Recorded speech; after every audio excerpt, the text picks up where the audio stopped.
They should be fired. Strong views of the health minister this evening to contractors who fail to do their jobs and maintain critical equipment in public health facilities. Dr. Christopher Tufton made the comment today as the ministry signed a service level agreement and medical equipment maintenance policy. With about 40% of non-functional equipment in public health facilities, the health ministry has set aside $2 billion to get them up and running.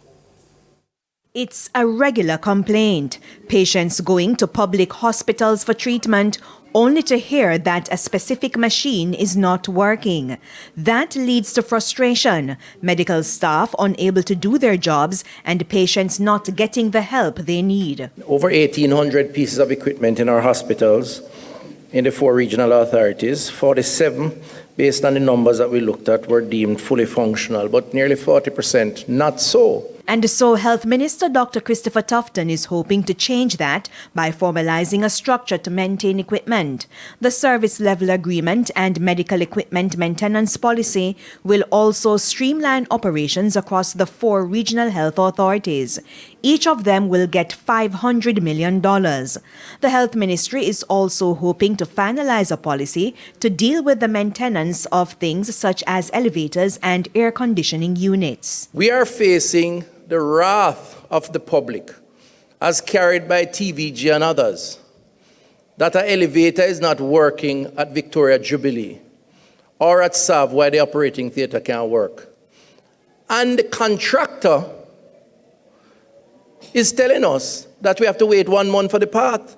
He should be fired. Why would we wait 1 month for a part, no matter where in the world it is?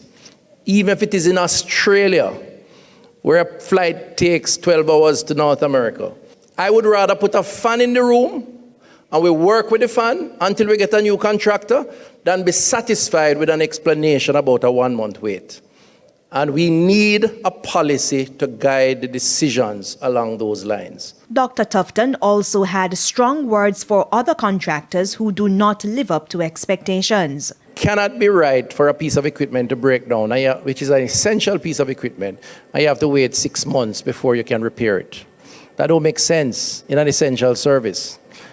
It can't be good to have a procurement, as I heard, at Bustamante Hospital, where a piece of vital equipment for eye care has been approved as a contract and the department is waiting 12 months to access it.